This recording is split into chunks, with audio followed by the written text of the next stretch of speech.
अस्सलाम वालेकुम, कैसे आप सब? ठीक हैं, फिट हैं? नई वीडियो के साथ आपकी खिदमत में हाजिर हैं।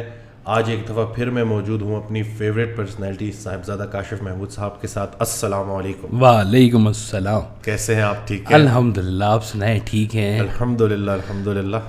जिम शिम चल रहा है आपका? जोर ज़बरदस्त किस्म का है। चल रहा है, डाइट भी चल रही है अल्हम्दुलिल्लाह। और अल्हम्दुलिल्लाह गुफ्तगू भी चल रही है शुक्र अल्हम्दुलिल्लाह। शुक्र शुक्र। और उसका बड़ा अच्छा इम्पैक्ट आ रहा है। बहुत सारे लोग कमेंट्स करते हैं और बड़ी दुआएं देते हैं अल्हम्दुलिल्लाह। लोगों की ज़िंदगी में बेहतरी आ रही है, लोगों की जो गलत फहमियाँ हैं वो अल्हम्दुलिल्लाह दूर हो रही हैं। आज भी जो टॉपिक है वो सजेस्ट किया है, कमेंट ही आया था कि हमारे आज के जदीद दौर में इखलास की बड़ी कमी है। मुनाफिकत बहुत ज़्यादा हो गई है, मतलब की दोस्ती है, मतलब ज़ाहिर कुछ और है, अंदर से बंदा कुछ और है। तो ये इखलास क्या है, इसको कैसे हासिल किया जाए? बिस्मिल्लाहिर्रहमानिर्रहीम। ये बहुत बड़ा वर्ड है इखलास।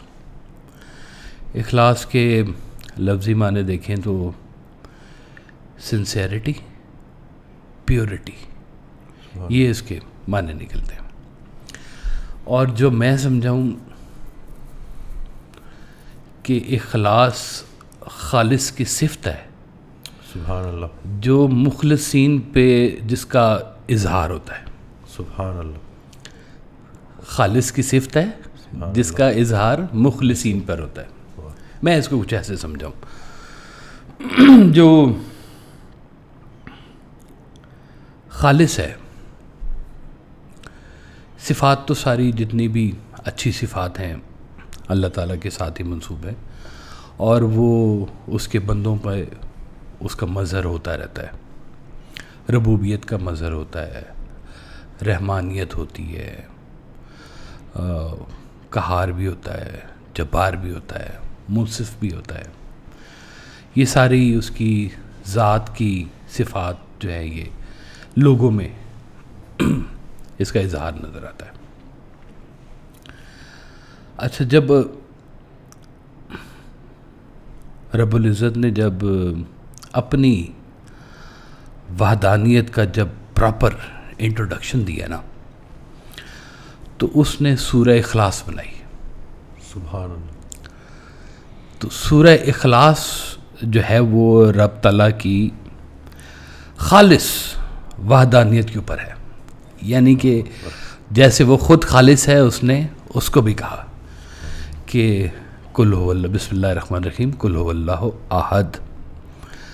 कहा कि अल्लाह यकता है। अच्छा, कुछ लोग इसको कहते हैं कि अल्लाह एक है, तो वो अल्लाह एक वाली गिनती में भी नहीं आता।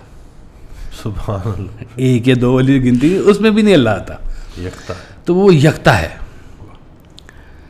अल्लाह समद, और वो बेनियाज है। सरकार का एक शेर मुझे याद आ गया। फरमाते हैं कि या इलाही तू कार साज़ो करीम, मावराए हदूस नूर कदीम, बेनियाजी तुझी को ज़ेबा है। सुभान अल्लाह। तू है जब्बार, तू रहीम व करीम। सुभान अल्लाह। तो अब ये जो बेनियाजी है, इसका मतलब ये है कि उसको किसी सहारे की ज़रूरत नहीं है। जैसे वो हमने किसी एक टॉपिक पे बात की थी कि देखें, शहद को बनाने के लिए इस दुनिया में मक्खी दरकार है, लेकिन जन्नत में तो उसके हुक्म के मुताबिक नहरें चलती हैं। यानी कि वो मक्खी की भी न्याज़मंदी नहीं उसको चाहिए है। वो हर चीज़ से मावरा है, हर फार्मूले से मावरा है।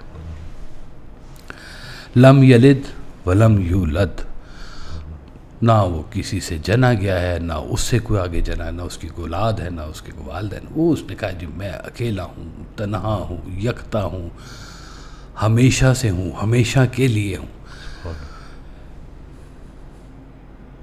वलम युकुल्लाहु कुफुवन अहद, और ना ही उसका कोई हमसर है। अब ये उसने अपनी जब पूरी वहदानियत बताई रब्बुल इज़्ज़त ने, तो इसको कहा गया कि ये है सूरह इखलास।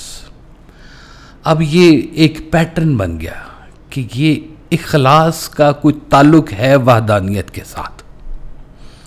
ऐसे ही तो नहीं ना सारी चीज़ें बनी हुई, कोई ना कोई उसके पीछे मंशा तो चल रही होती है ना। गौर करने वाली बात होती है कि कहानी चल क्या रही है सारी की सारी। अब ये जो इखलास जिसका जिक्र हुआ है जी, यही पूरी की पूरी कहानी को उठा के ना आप इस दुनिया में ले आए, अपने रोज़मर्रा के मामलात में ले आए।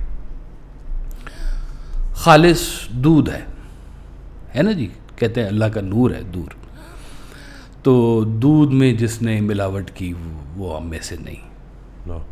ठीक, तो इसका मतलब है कि जो चीज़ें अल्लाह ताला ने प्योरली यहाँ पर दी हैं, जब भी आप उसमें कुछ भी मिलावट कर रहे हैं तो आप इखलास से कम दूर हो रहे हैं। यानी कि प्योरली अल्लाह के साथ पूरा सौदा है जी, ये जिसने भी ये करना है उससे कम की ये बात नहीं है। आपने अपने अमाल को देखना है, आपने अपने मामलात को देखना है, आपने दुनियादारी को देखना है, अपने कारोबार को देखना है, अपने बीवी बच्चों को देखना है, लोगों पे एहसान करना है नहीं करना है, जो भी करना है, हर चीज़ का पैटर्न पीछे एक ही नज़र आता है कि ये इखलास है। और इस इखलास का मतलब जो है, यह मुखलिस होने का मतलब ये है कि इसका कोई ताल्लुक दुनिया से नहीं है। अब जैसे सरकार वैसा फरमाते थे ना कि मोमिन वो है जो यहाँ पर अपना इनाम ना मांग ले, वो अपने इनाम को इंतज़ार करे कि जब मालिक इनाम देगा, चाहे उधर दे इनाम, वो फिर बहुत वसअत वाला इनाम होगा, उसकी बात ही कुछ और होगी। तो वो दुनिया वालों से अपना इनाम नहीं वो लेना चाह रहे होते। आपको एक मज़ेदार बात बताऊं, बहुत मैं ना एक दिन सरकार की लाइब्रेरी, एक छोटी सी लाइब्रेरी बनी हुई थी वहाँ पर, तो मैं वो देख रहा तो एक ना लेटर हेड मेरे हाथ में आ गया। उस लेटर हेड के ऊपर लिखा हुआ था अल मुखलिसीन, और 6 नाबा रोड कॉलेज का एड्रेस जो था, लाहौर इंग्लिश कॉलेज का, वो एड्रेस उसके ऊपर लिखा हुआ। और फिर वो देखते देखते ना उस अल मुखलिसीन का जो था ना मंशूर, वो भी मेरे हाथे चढ़ गया। ये बहुत पुरानी, मैं कोई 85 या 84 की बात आपको बता रहा हूँ जी मैं। अच्छा, वो कुछ इरादा मुझे उसमें नज़र आया कि सरकार या कुछ उस दौर के जो लोग हैं वो मिल कर जो है ना एक बनाना चाह रहे हैं जिसका नाम है अल मुखलिसीन, एक जमात है या कोई लोग हैं। उसका जब मैंने मंशूर थोड़ा सा मुझे याद है, बाकी नहीं याद मुझे, तो वो जब मैंने उस वक्त भी पढ़ा था ना, तो मैंने कहा था भाई ये तो नामुमकिन है, ये नहीं बनने लगी। कि बड़े मुश्किल पॉइंट्स हैं सारे के सारे, कि अल्लाह को वाहिद मानना, अल्लाह और अल्लाह के हबीब सल्लल्लाहु अलैहि वसल्लम की शरीयत और सुन्नत के ऊपर मुकम्मल पैरा अमल होना, ज़िंदगी में कोई नमाज नहीं छोड़नी, अपनी ज़ुबान से कोई लफ्ज़ बात नहीं निकलनी, आपकी ज़ुबान से झूठ कभी ना निकले, और आपने सियासत में कभी अमल दखल नहीं करना, क्योंकि सियासत वैसी रली मिली सी हमेशा से ही, आपको पता ही है जी। इस तरह के कुछ और पॉइंट्स थे। तो मैंने जब वो पढ़ा ना, मैंने कहा तो ये तो बड़ी ज़बरदस्त पॉइंट्स हैं, तो ये बनी कि नहीं बनी, लेकिन वो मुझे पता चला कि वो बन नहीं सकी, क्योंकि मुखलिसीन किधर से इकट्ठे होंगे, इतने सारे मिलते ही नहीं हैं माशरे के अंदर। लोग कहाँ ढूंढोगे, अगर मुल्को मिलने के नहीं नायाब है हम, ये नायाब लोग होते हैं जो मुखलिसीन होते हैं बाकायदा तौर पर। वो जब शैतान ने कहा ना कि मैं तेरी दुनिया को वरगलाऊंगा, तो अल्लाह ने कहा कि वो इबादुल मुखलिसीन होंगे, जो मेरे बंदे होंगे, सुभान अल्लाह, कि वो अल्लाह के मुखलिसीन होंगे, वो अल्लाह के साथ मुखलिस होंगे, वो लोग जो तेरे दाम में नहीं आएंगे, गुमराह नहीं कर सकोगे, जिनको तू गुमराह नहीं कर सकता। अब वो जो मुखलिसीन हैं जिनकी बारे में वो बात की गई है, वो खालिसतन अल्लाह को अपनी हर चीज़ के अंदर शामिल रखते हैं, खालिसतन। वो कभी ज़िंदगी में झूठ में मिलावट नहीं करेंगे, सच में मिलावट नहीं। मुनाफ़कत होती है कि आधा तीतर आधा बटेर, कि सच्चों में सच्चे, झूठों में झूठे, मुसलमानों में मुसलमान, काफरों में काफर। तो इधर भी मशहूर उधर भी मशहूर, तो वो ना इधर के होंगे ना वो उधर के होंगे, वो बस दरमियान में ही रहेंगे। उसको कहते हैं मुनाफिकत। और जो खालिसतन होते हैं ना जी, आप कहते थे कि देखो हो सकता है सच्चा काफिर बख्शा जाए, लेकिन मुनाफिक नहीं बख्शा जाएगा कभी। मुनाफिक कौन है? जो इखलास के अंदर मिलावट पैदा करता है। वो किसका शेर है? मेरे ख्याल में मियां मोहम्मद बख्श साहब का। फरमाते हैं कि कच भी मणका ते लाल भी मणका ते हिको रंग दुहां दा। कच शीशा है, शीशे का भी मनका होता है, और जो लाल पत्थर जिसको कहते हैं गौहर जो होता है वो भी है कि कच भी मणका लाल भी मणका ते हिको रंग दुहां दा मुल सराफा पाइए ते फ़र्क हज़ार कुहां दा। कि जब सराफ के पास जाएगा ना तो वो बताएगा कि ये कितना फ़र्क है दोनों के बीच। ये शीशा है, ये पत्थर है, ये गौहर है, वो जाली है, ये असली है। वो कीमत लगाएगा इस शीशे की, जनाब ये क्या ये तो उठा के ले जाएं आप, वैल्यू इसकी है गौहर की, लाल की है जी। कि तेरी गुदड़ी आया लाल, लाल देखिए बड़ी कीमती चीज़ होती है। तो ये हमेशा से फ़र्क जो है ना जी वो नज़र आएगा कि ये कच वाले लोग कौन से हैं और गौहर वाले लोग कौन से हैं।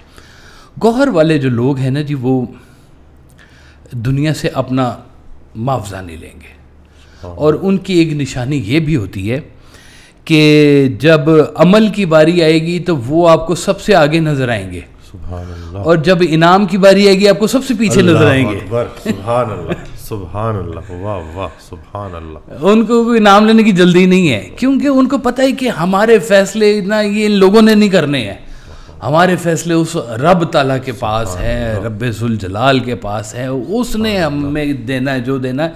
ये दुनिया हमें कुछ नहीं दे सकती। अब देखें, सरकार कहते थे कि जिसने अपने दौर में इनाम नहीं लिया अल्लाह उसको निगलेक्ट नहीं करता, सुभान अल्लाह। और फिर आने वाले ज़माने उसका नाम ले रहे होते हैं। अल्लाह अकबर, सुभान अल्लाह। कि अपने दौर में वो खामोशी से खिदमत करते रहे, अल्लाह का नाम फैलाते रहे, खिदमत खलूस से करते रहे, लोग उसे बेवकूफ़ कहते रहे, उसको पागल कहते रहे कि तू सारा कुछ दिए जा रहा है, खिलाई जा रहा है, पिलाई जा रहा है, और तेरी तो सेविंग की कोई नहीं हो रही, तू क्या करेगा, तू कैसे चलेगा, तो सारा कुछ वो। अब उनका मंशूर कुछ और था, उन्होंने अपने दौर में इनाम नहीं लिया।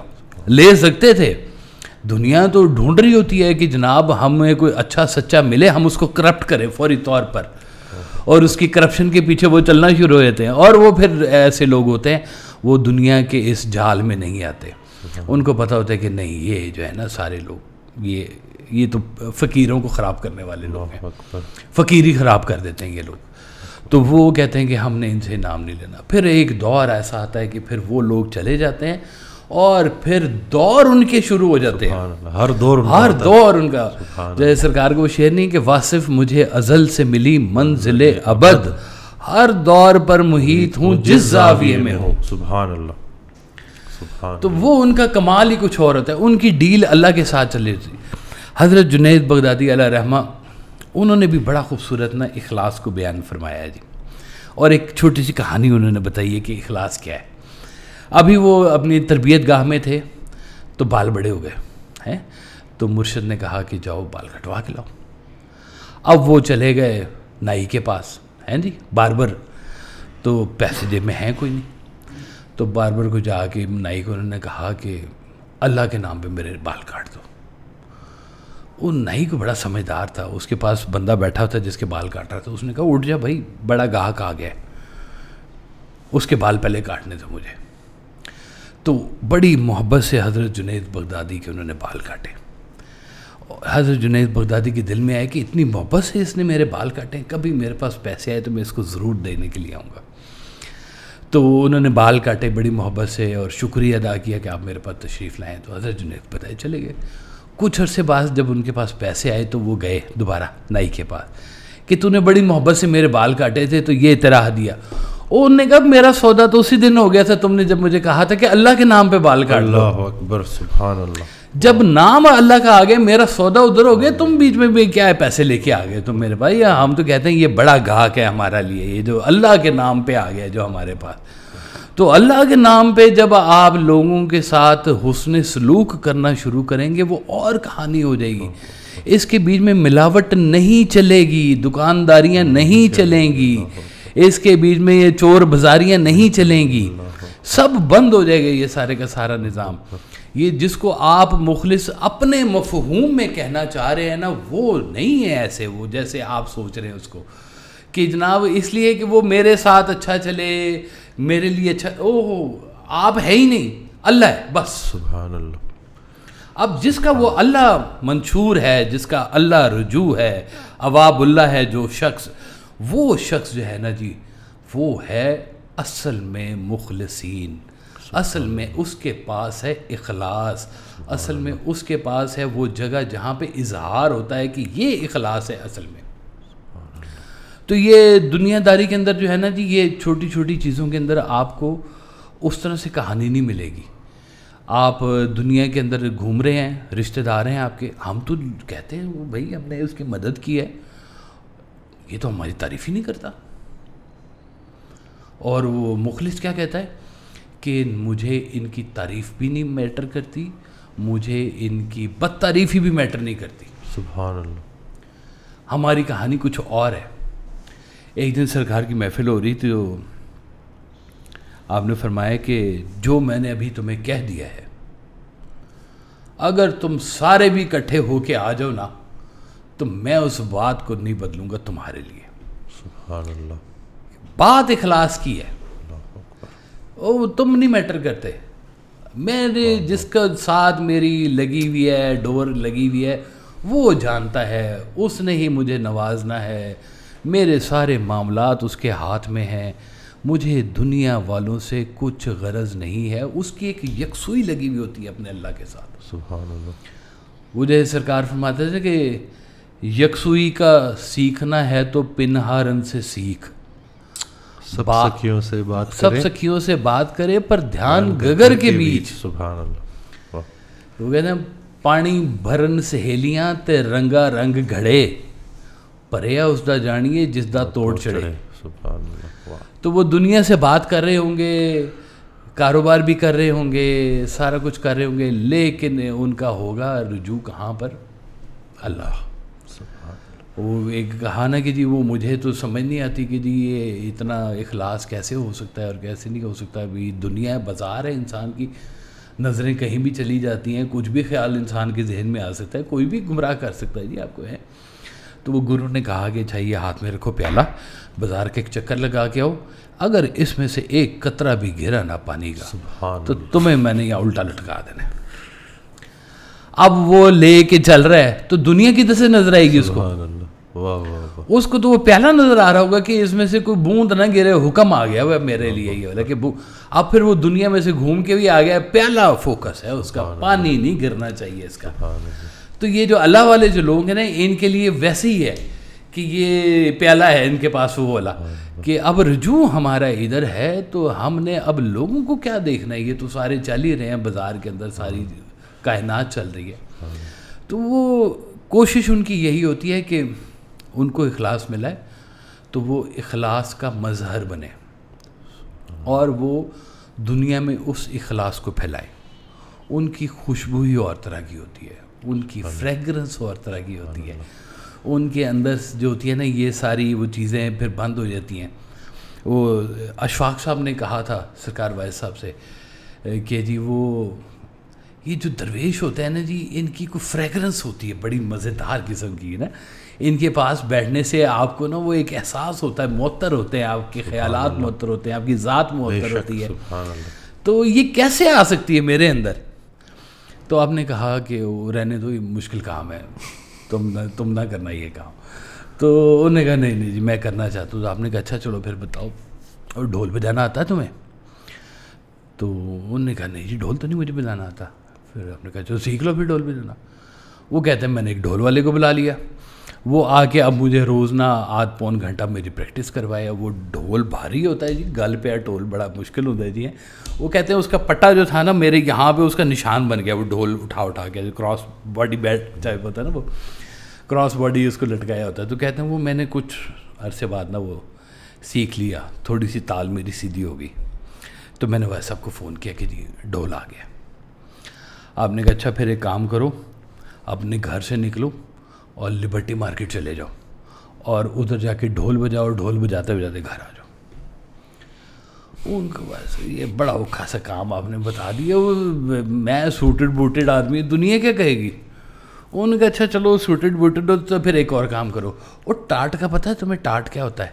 अरे जी पता है जी, जिसको जूट बैग कहते हैं ना जी, और इसका ना बनवाओ एक सूट। कहते नहीं मैं अब चला गया वो लोहारी सूट वो टाट लेने के लिए।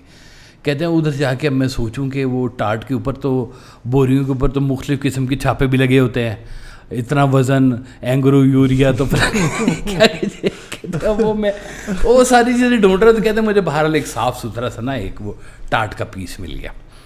तो मैं वो लेके आया, दर्जी को मैंने कहा कि इसको मुझे मेरे नाप का सी दे तू। दर्जी ने वो गौर से देखा कि इशफाक साहब ने क्यों हो गया, कितना सूट बना रहे हैं बोरिया का। कहने बहरहाल वो बना लिया। कहते हैं वो सूट सिल के आया तो मैंने पहन के देखा शीशे में के आगे खड़े होके, तो मैंने कहा हाँ ठीक लग रहा है, अच्छा है, ये भी अच्छा है। तो मैंने फ़ोन किया जी सूट बन गया, मैंने पहन लिया जी।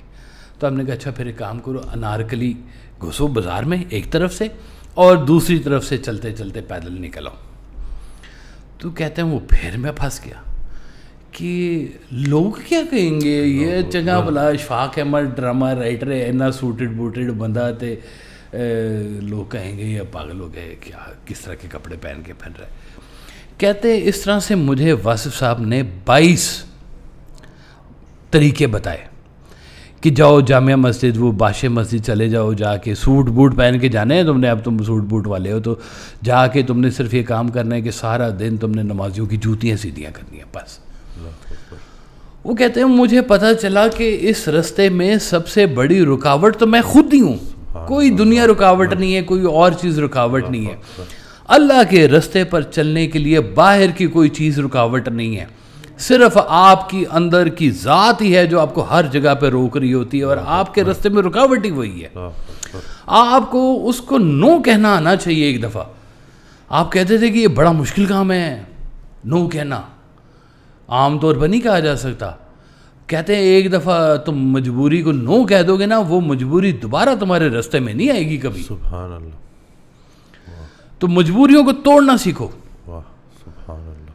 कि पहुंच रहे हैं यहाँ पे, ओ मेरे तो कपड़े ख़राब हैं, मैं पहले घर जाऊँगा चेंज करूँगा तो पता चलेगा महफिल आधी निकल गई है, तो सूट तैयार हो रहा सी इस तरह नहीं सी रहा। तो जब एक चीज़ का इरादा कर लिया ना, तो फिर उसके बीच में इबहाम पैदा करने के लिए, वो वसवसे पैदा करने के लिए वो लगा हुआ अपने काम पे, बड़ा ज़बरदस्त किस्म के आपके कान में आके ऐसे कुछ ना कुछ डाल जाएगा बात कि वो तो इन कपड़ों के साथ तुम जाओगे, कैसे जाओगे, तुम्हारी शर्म नहीं आती, तुम किस तरह के इंसान हो, तो है। तो ये रुकावट होती है सबसे बड़ी, आपकी ज़ात ही रुकावट होती है। वो हमारे एक बिलाल साहब हैं, अल्लाह उनकी ज़िंदगी करे, उनकी बेटी की शादी थी, बड़े आला पाए के बैंकर हैं जी, वो हमेशा से अच्छी पोस्टों पे रहे। उनकी बेटी की शादी थी, सरकार ने मुझे कहा कि तुम चले जाओ।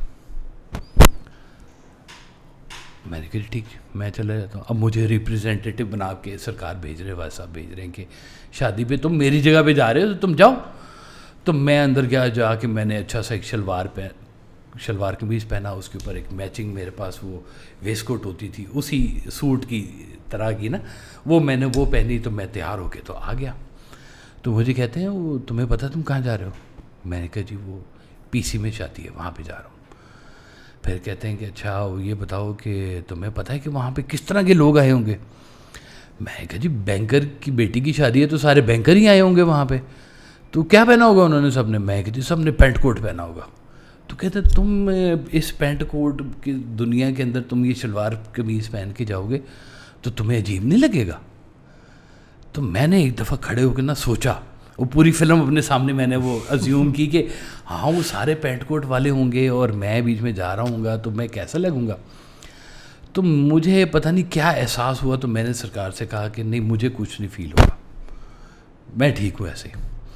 तो आपने मुझे शाबाश दी, आपने कहा वो देखो अगर पैंट कोट तुम्हारी पहचान है तो ये तो तुम्हारी पहचान नहीं है, वाह वाह वाह, सलवार कमीज भी तुम्हारी पहचान नहीं है। तुम्हारी पहचान जो है वो उसके ऊपर तुम्हारा काम होना चाहिए कि अगर ये पैंट कोट और ये गाड़ियाँ और ये बंगले और ये घर और ये शोहरत, ये सारा कुछ अगर तुम्हारे पास है तो इसमें तुम नहीं हो कहीं पे, ये तो सब चीज़ों के नाम है। BMW गाड़ी का नाम है, 10,000 बंदों के पास हो सकती है, तुम्हारे पास भी है, तो ये तुम्हारी पहचान नहीं है। अपनी पहचान के ऊपर जो शख्स काम कर रहे हैं ना जी, उसको ये बात समझ आएगी कि इखलास होता क्या है, खालिस हो के चलना, इन चीज़ों से मावरा हो के चलना। अब ये नहीं होता कि उन लोगों के पास क्या पैसे नहीं होते, या मुखलिस लोगों के पास, उनके पास पैसे होते हैं, कभी बहुत ज़्यादा हो ही नहीं सकते, उनके पास हमेशा बराबर से पैसे होंगे। वो तो जिसका माल है उसी की राह में लौटा देते। हुए तो तुम 2.5% कह रहे हो, तो बाकी किस % किसने दिए हैं तुम्हें? लेके क्या आए थे तुम? खाली हाथ आए थे, खाली हाथ तुमने चले जाना है। वो सारा इधर का ही खेल है, इधर ही बांट बूंट के अपनी ज़िंदगी में बस आसान होके चले जाओ। इतने कितने चक्करों में तुम पड़े हुए हो।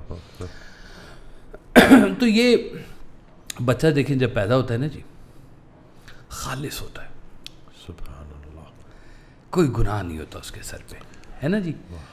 तो किसी चीज़ में उसकी मिक्सचर नहीं होता, जिस चीज़ का वो दिल करता है वो मांगता है, नहीं देते तो वो रोता है। इखलास के साथ, कोई बनावट नहीं होती उसके बीच में, कोई कारीगरियाँ नहीं कर रहा होता, बिल्कुल खुलूस के साथ। तो सरकार वैसा फरमाते थे कि बस इतना ही लेके तुम वापस चले जाओ तो सुभान अल्लाह, अल्लाह अकबर। ओ यही तो नहीं मिलता हमें, बीच में इतना कुछ हम बेड़े गर्क करते हैं अपने, और बड़े बेड़े गर्क करने पड़ते हैं जन्नत में जाने के लिए। अपने ज़बरदस्त किस्म की कारस्तानियाँ करनी पड़ती हैं अपने साथ, बहुत तबाहियाँ फेरनी पड़ती हैं अपने साथ। अल्लाह ताला ने तो बहुत नेक रूहों को यहाँ पे भेजा हुआ है, इखलास के साथ भेजा हुआ है, प्योर फॉर्म में भेजा हुआ है। वो कहते हैं एज प्योर एज चाइल्ड। तो इतना प्योर कम से कम इसके करीब हो जब तुम यहाँ से जा रहे हो। तो वो कहते हैं कि चलो ये जो इस्तग़फ़ार होता है ये तुम्हारे काम आता है, कि जब तुम इन आलाइशों के अंदर जब तुम घिर जाते हो और ये दुनिया तुम्हें अपने कब्ज़े में कर लेती है, तो वहाँ पर तुम्हें इस्तग़फ़ार बचाती है कि तुम अल्लाह से रुजू करो कि मालिक गलती हो गई। मैं आपको पहले बताया था यार, सरकार वैसा फरमाते थे कि अल्लाह को ये बात बहुत पसंद है कि या अल्लाह गलती हो गई, माफ़ी दे दे, आइंदा नहीं करूँगा।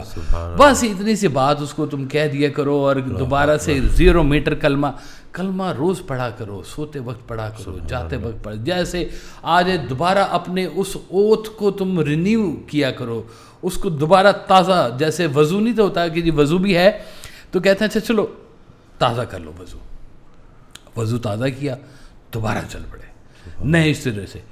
तो जब आप एक और सरकार वैसा बात फरमाया करते थे कि देखो जब तुम सुबह घर से निकलते हो ना, अगर तुम ये बात तय कर लो कि मैंने आज अल्लाह का सोल्जर बन के काम करना है, तो तुम कुछ दिनों में अल्लाह के सोल्जर अनाउंस हो जाओगे। अल्लाह अकबर, अनाउंस हो जाओगे। सुभान अल्लाह। अभी कोई तुम्हें नोटिफिकेशन नहीं मिला, नीयत सारी इस्लाह इसके बीच में नीयत की है कि आपने नीयत के अंदर सोच लिया कि मैं हूँ इबादुल मुखलिसीन, और उसके ऊपर तुमने चलना शुरू कर दिया, अल्लाह की एड तुम्हारे साथ खड़ी हुई होगी। वह सरकार फरमाते हैं कि ये जो सफ़र इल्लल्लाह है, असल में ये सफ़र माल्लाह है कि अल्लाह की तरफ किया हुआ सफ़र, आपके साथ अल्लाह इसमें मौजूद होता है, आपके साथ साथ। तो वो इतना दूर ना समझे उसको, ऐसे मुंह उठा के दुआ करने के बजाय ऐसे गर्दन झुका के भी अंदर देख लें कि यार वो तो हमारे करीब है, करीब से सुन लेता है, वो भी सुन लेता है जो मुंह से नहीं बोल रहे, तो वो भी सुन लेता है जो आपके ख्याल में होता है। तो वो तो इतने आपके राज़ों को जानता है, इतने आपके करीब हो के आपको जान रहा होता है, तो उसके साथ अपनी वो कनेक्टिविटी बनाएंगे तो फिर आप बनते जाएंगे इबादुल मुखलिसीन।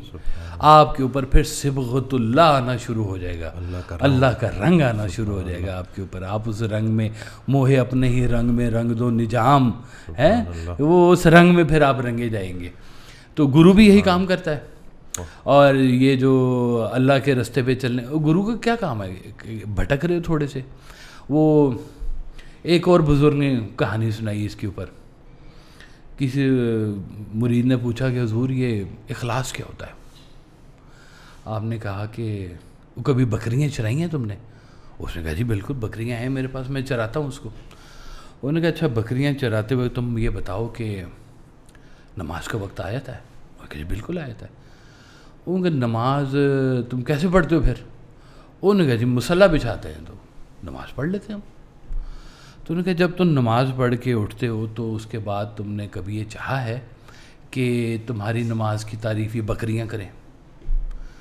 तुमने कभी बकरियों से कहा है कि तुम मेरी तारीफ़ ही नहीं करते, मैं इतना नेक आदमी हूँ, तुम्हें मैं चराता भी हूँ, तुम्हें मैं खिलाता पिलाता भी हूँ, तो मैं जब अल्लाह की इबादत कर रहा हूँ तो तुम मेरी तारीफ़ व तौसीफ़ क्यों नहीं करती हो? उन्होंने कहा नहीं जी, हमने ऐसा कभी बकरियों से नहीं चाहा। तो उन्होंने कहा बात तुम ये दुनिया से भी ना चाहो, इबादत करो खालिस अल्लाह के लिए, और ख़िदमत करो इंसान की खालिस अल्लाह के लिए। जब आपको उसकी वहदानियत के ऊपर मुकम्मल यकीन हो जाएगा, ये सूरह इखलास के ऊपर आपका इखलास मुकम्मल हो जाएगा ना, तो फिर आपको पता चलेगा कि ये दुनिया से आपने तारीफ़ की तवक्को नहीं करनी। मौलाई को होला है कि वो आप जो है वो दुनिया से अपने लिए ना मांगा करो, तारीफ़ ना मांगा करो, बिल्कुल ना मांगा करो, तो ये तो आपको गुमराह करेंगे। शिर्क खफ़ी भी तो है ना कि ये लोगों की को से इम्प्रेस लोग आपसे इम्प्रेस हों और लोगों को इम्प्रेस करने के लिए आप इबादत कर रहे हो। ये एक वाक़या मुझे सुनाया था कि वो एक शख्स थे, उन्होंने कहा कि मैंने गाड़ी में कुरान जो है ना वो मैं सुन रहा था, तो रास्ते में किसी बुज़ुर्ग बाबा जी नज़र आए, तो उनको मैंने लिफ्ट दे दी। तो मैं अंदर ही अंदर सोच रहा ना कि बाबा जी मुझे कितना नेक समझ रहा होगा ना कि मैं कुरान सुन रहा हूँ। कहते वो बाद में पता चला कि वो जो बुज़ुर्ग थे वो बहरे थे और गूंगे थे। तो जितनी देर जब वो निकलने लगे तो तब मुझे पता चला। तो जितनी देर में वो कुरान असल में अपने नहीं सुन रहा था, उनको सुना रहे थे, और मुझे पता चला कि ना उसने सुना और मेरी वो जो अल्लाह के लिए जो इबादत थी वो भी बीच में मिलावट ज़दा होगी। बिल्कुल सही बात है। ये ऐसे ही है, बिल्कुल ऐसे ही है कि दुनिया के लिए अल्लाह के लिए, अल्लाह आपका फोकस है, अल्लाह आपकी मंशा है, अल्लाह आपका रुजू है, तो फिर आप में आएगा इखलास। आप दुनिया के लिए मनफियत बख्श बन जाएंगे। वो सरकार फरमाते थे ना कि फ़कीरी क्या है कि तुम पहले दुनिया के लिए बेज़रर हो जाओ, और मुकम्मल कब हो गए? जब तुम दुनिया के लिए मनफियत बख्श हो जाओगे। तुम दुनिया को तकलीफ़ नहीं देनी, इसलिए कि अल्लाह नाराज़ होता है कि मेरे बंदों को वो तकलीफ़ नहीं देते। वो जो उसने कहा है वो आप मानते जा रहे हैं चुप करके। मेरी ज़मीन के ऊपर अकड़ के मत चलो, झूठ मत बोलो, फसाद मत पैदा करो, ये ना करो, वो ना, जो अल्लाह ने कहा है वो कह दे हाँ हक है, सच है, जो कहा है सही कहा है, हमें समझ आ रही है नहीं आ रही, मानते जा रहे हैं। इखलास तो वो एक बुज़ुर्ग का भी उन्होंने बताया कि वो पढ़े लिखे नहीं थे, कुरान भी नहीं पढ़ सके, तो कुरान उनको जब मिलता था ना तो वो ऐसे उसके ऊपर उंगली रख देते थे और हर सतर के ऊपर ऐसे उंगली फेरे होते थे, तो सिर्फ एक ही कलमा उनकी ज़ुबान भी होता था, ये हक है, ये सच है, ये हक है, ये सच है। जो अल्लाह ताला ने फरमाया वो कहते ये हक है, ये सच है। हक सच के साथ चलते जाओगे, तुम इखलास के दामन के अंदर आते जाओगे, मुखलिस होते चले जाओगे, प्योर होते जाओगे, सिंसियर होते जाओगे। ये इतनी खूबसूरत क्वालिटीज़ हैं जो अल्लाह ताला अपने इंसान को बख्शता है कि इससे नूर ही नूर निकलता है। वो जो अल्लाह की सिफ़ात के हामिल लोग हो जाते हैं वो तो फिर अल्लाह के डायरेक्ट ऐसे असर में सामने पड़े हुए होते हैं ना, वो तो बड़े कीमती लोग हो जाते हैं, क्योंकि यूँ कह लेंगे इनके ऊपर बैठ लगी हुई है हर इंसान के ऊपर। शैतान ने भी कहा है कि मैं इसको वर्गलाऊंगा, अल्लाह ने कहा नहीं वो नहीं वर्गलाए जाएंगे, वो जो मेरे बंदे होंगे। आप देखो आप दोनों में से किसके साथ हो। ये इज्तिमाई बात नहीं होनी, ये पूरे माशरे की बात नहीं होगी, ये इंडिविजुअल बात होगी। खालिस होना, मुखलिस होना इंडिविजुअल बात होगी। मुनाफ़क़त तो जगह जगह पड़ी हुई है। अब वो देखें, वो कहते हैं कि ये लोग ना तारीफ़ से खुश नहीं होते और बद तारीफ़ नाराज़ नहीं होते, क्योंकि इसके अंदर दोनों मफ़हूम छुपे हुए होते हैं। तारीफ़ करने वाला हो सकता है कि तारीफ़ कर रहा हो और मकसद उसका तारीफ़ ना हो। वो कहे आप बहुत अच्छे हैं, आप तो बड़े हैं, आप तो ये हैं, आप तो बड़े सखी दिल हैं, बड़े विजडम वाले हैं, फलाने हैं, टिंगने हैं, तो वो पता चले जी वो आपके मुंह के ऊपर आपकी तारीफ़ करके तो आपकी सारी मेहनत को ज़ाया कर रहा हूँ। और जो बदतारीफ़ी कर रहा है, हो सकता है वो अंदर से इतना सिंसियर हो कि वो चाहता हो कि ये काम आपके अंदर से निकले ताकि आप खालिस होने शुरू हो जाए। आपको क्या समझ आएगी कि तारीफ़ है क्या और बदतारीफ़ी है क्या? और ये इखलास वालों को तो तारीफ़ जो है ना वो नागवार गुजरती है, नागवार गुजरती है। अल्लाह ताला फरमाता है कि जो मेरे जो लोग हैं हंसते कम है, रोते ज़्यादा है। सुभान अल्लाह, सुभान अल्लाह, ये तो इनकी तारीफ़ है। सुभान अल्लाह, वाह सुभान कि ये हंसते कम है और रोते ज़्यादा है। और बस वो इसलिए कि वो अल्लाह की याद के साथ मुंसलिक होते हैं। ये हम जैसे जनरल कहते हैं ना, ये अब ये हर इखलास का ताल्लुक़ एक नीयत के साथ जुड़ा हुआ होता है। हर अमल का दारोमदार नीयत के ऊपर होता है, सुन रखा हमने भी। और अमल जब गुज़रता है तो उसका जो नतीजा निकलता है या वो नेगेटिव होगा या पॉजिटिव होगा, जो भी होगा। लेकिन जहाँ पर इखलास खड़ा हुआ है ना, वहाँ पे सबसे पहले नीयत आपकी करप्ट होने से बचा लेगा। वो ऐसा ताला है जो आपके जहन को दूसरी तरफ जाने नहीं देगा, वो आपकी नीयत को खालिस कर देगा। और जिसका इन्नमल अमालु बिन्नियात, जिसका नीयत वाला काम ठीक हो गया, उसके अमल की खैर ही खैर है। आप जैसे फरमाते थे कि मकसद में कामयाब होना इतना अहम नहीं है जितने मकसद का इंतखाब अहम है। करना क्या है? आप बनाते हैं, एक टारगेट बनाया, टारगेट बनाने के पीछे जो आपका वो एंगल है जिसके ऊपर आपने काम किया है, वो एंगल क्या वाकई ऐसा एंगल है कि अल्लाह को पसंद आएगा? अगर अल्लाह को वो पसंद आ जाएगा तो इट डजंट मैटर कि वो पूरा हुआ या नहीं हुआ। सुभान अल्लाह, वो काम आपका हो गया। सुभान अल्लाह। आपकी नीयत के इस्लाह अगर है तो उसका इनाम वहीं पर ही हो गया। कम होना नहीं होना आगे पे आ जाए, होता है या नहीं होता। वो कुछ देर तेरी याद से गाफिल रहा था मैं, वो लम्हे कर रहे हैं मुझे शर्मसार, वो लम्हे कर रहे हैं मुझे शर्मसार से। तो वो तो इतना गहराई में चले जाते हैं कि ये टाइम में हम अल्लाह से गाफिल कैसे हो गए। बल्कि मैंने ना इसी शेर के साथ ना वो उस दिन हदीस शेर की रसूलुल्लाह सल्लल्लाहु अलैहि वसल्लम का फरमान है जिसका मफहूम है ना कि क़यामत वाले दिन इंसान सबसे ज़्यादा इस चीज़ पे रिग्रेट कर रहा होगा कि जो वक्त उसका अल्लाह की याद से गाफिल गुजरा था। तो यानी कि उसके साथ फिर मैंने यही ना शेर लिखा था कि कुछ पल तेरी याद से गाफिल रहा था मैं, वो लम्हे कर रहे हैं मुझे शर्मसार से। बस आप दुआ करें कि अल्लाह ताला जो है ना हमें ये इखलास अता फरमाए। ये इट्स नथिंग कि जो हम कहें कि ये वजीफ़े कर लो, ये कर लो, वो कर लो तो तुम में इखलास आ जाएगा। ये आपको अल्लाह के रजू के साथ ही आएगा।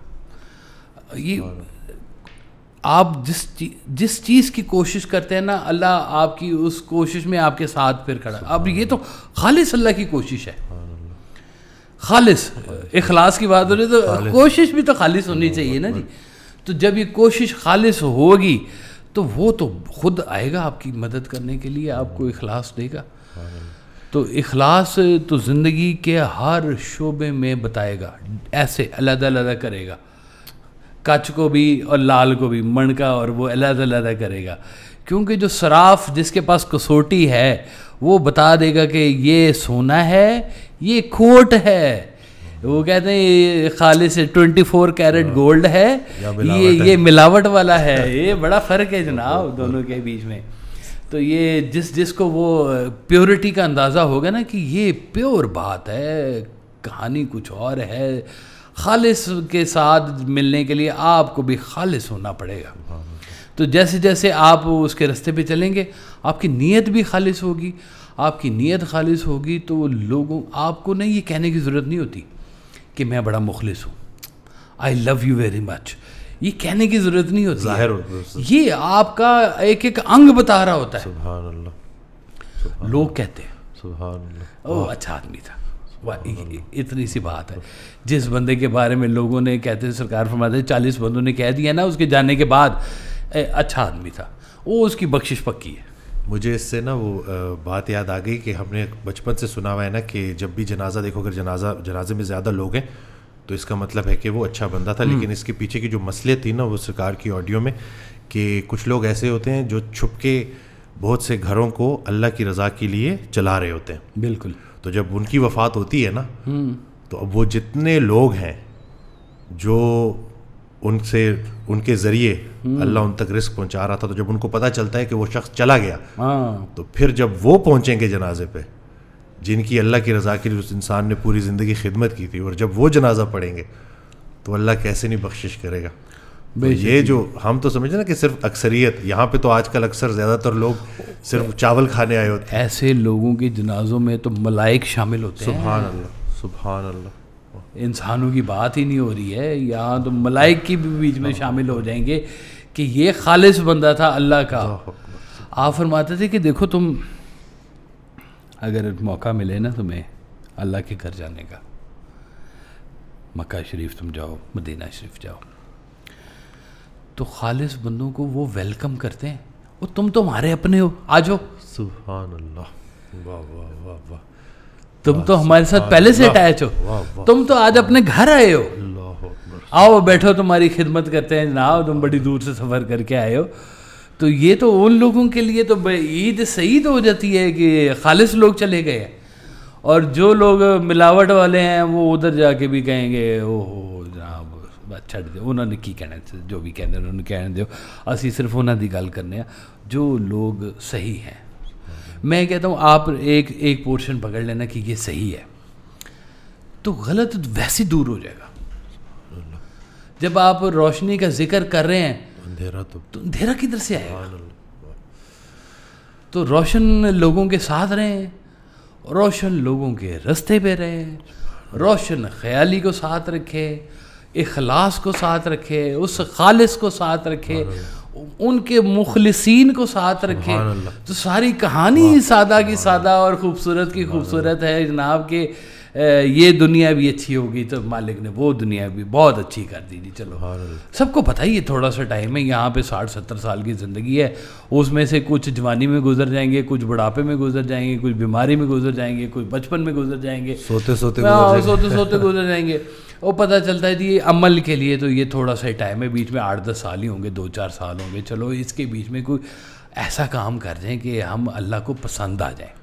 अल्लाह वाले कोई भी काम बग़ैर इखलास के नहीं करते, बग़ैर इखलास से। मुझे वो सरकार की ऑडियो में ना वो खातून ने उनसे कहा कि नीयत तो दुरुस्त कर लेते हैं, अमल दुरुस्त नहीं होता। तो सरकार ने कहा हम इस पे राज़ी हैं, आप नीयत जो है सही कर लें, अमल इवेंचुअली दुरुस्त हो ही जाता है, इवेंचुअली दुरुस्त हो जाता है। वो मैंने कहा ना कि फिर वो मैटर ही नहीं करती है बात कि अमल पूरा हुआ या नहीं हुआ। एक बंदा घर से निकला ना कि ये मैंने पैसे अल्लाह के रास्ते में देने हैं।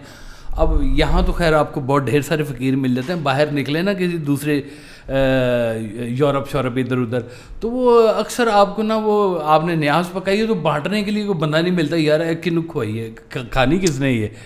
वो मुझे फ़ोन कर रहे होते हैं जी इधर तो कोई मिलता ही नहीं है बंदा। मैं कही यार तुम नान हलीम बनाओ, खिलाओ लोगों को, वहाँ पे रौनकें मेल के लगाओ, अल्लाह के नाम की वहाँ पे शम्में जलाओ, वहाँ पे रोशन करो, बंदे खुद ही इकट्ठे हो जाएंगे।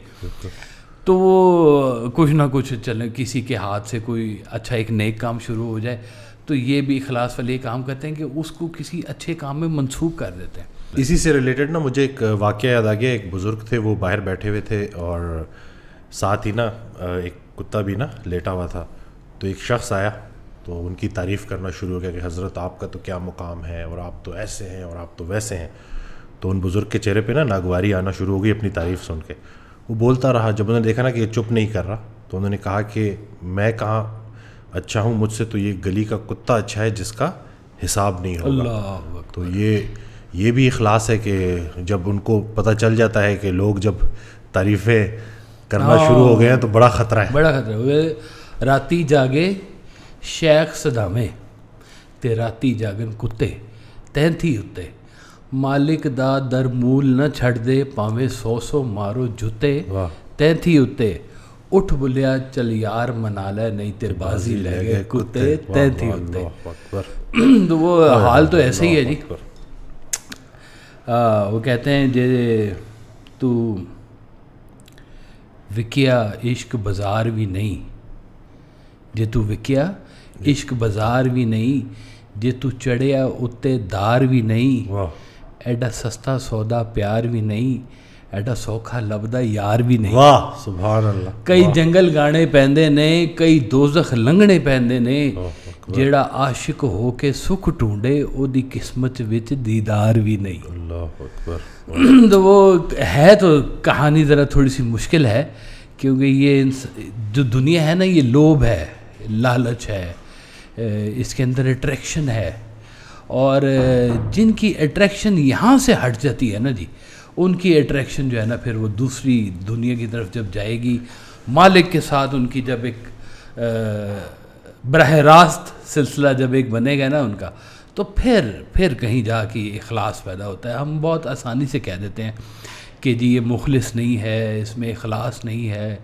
इखलास बहुत कीमती, बहुत प्योर, बहुत ही साफ़ सुथरी सी एक चीज़ है। उसके अंदर किसी मिलावट का जिक्र नहीं है, उसमें कहीं अंधेरे का जिक्र नहीं है, उसमें झूठ नहीं है कहीं पर। वो बिल्कुल प्योर एज अल्लाह, जैसे अल्लाह की ज़ात एक प्योर ज़ात है ना जी, खालिस ज़ात है, और वो हर ऐब से पाक है वो। इसी तरह से जो अल्लाह के जो चाहने वाले जो लोग हैं, जो उसके रास्ते पे चलते हैं, जिनको मुखलिसीन कहा जाता है, वो लोग फिर इसी तरह से दुनिया के इस लालच में नहीं फंसते हैं। वो फिर अल्लाह के हवाले से हर चीज़ को देख रहे होते हैं, इंसानों को देख रहे होते हैं, अपने रिलेशंस को देख रहे होते हैं, अपनी किस्मत के समझने की कोशिश करते हैं, अपने हालात को अल्लाह की हवाले से देखते हैं, लोगों से ताल्लुक़ इस्तवार उस तरह से करते हैं कि अल्लाह के हवाले से ताल्लुक़ बने, इस कायनात के साथ ताल्लुक़ बने तो अल्लाह के हवाले से बने। इखलास फिर उनकी आँखों को प्योर करता है, उनके दिल को प्योर कर देता है, और वो हर चीज़ को प्योरिटी से देखना शुरू कर देते हैं। ये जो दुनियावी तारीफ़ और तौसी जो उनको मिलती है, वो इस लोभ में भी नहीं आते हैं। उनके पास सब कुछ ये पड़ा होता है, उनकी बांदियाँ होती हैं ये पैसे भी, शोहरत भी, सब कुछ भी, ये सब कुछ वो कहते हैं सब ऐसे ही है। सरकार से किसी ने पूछा कि कामयाब ज़िंदगी क्या होती है, तो सरकार ने जवाब दिया कि कामयाब ज़िंदगी वो है जिसे छोड़ते हुए तकलीफ़ ना हो। तो मैं उम्मीद करता हूँ कि इस वीडियो से आपको फ़ायदा हुआ होगा। कोई भी किसी भी टॉपिक पे आप अगर हमसे वीडियो बनाना चाहते हैं तो कमेंट करना ना भूलिएगा, ज़रूर बताइएगा, हम नेक्स्ट उसी टॉपिक पे वीडियो बनाएंगे। चैनल सब्सक्राइब करना ना भूलिएगा, दुआ में याद रखिएगा। अल्लाह हाफ़िज़।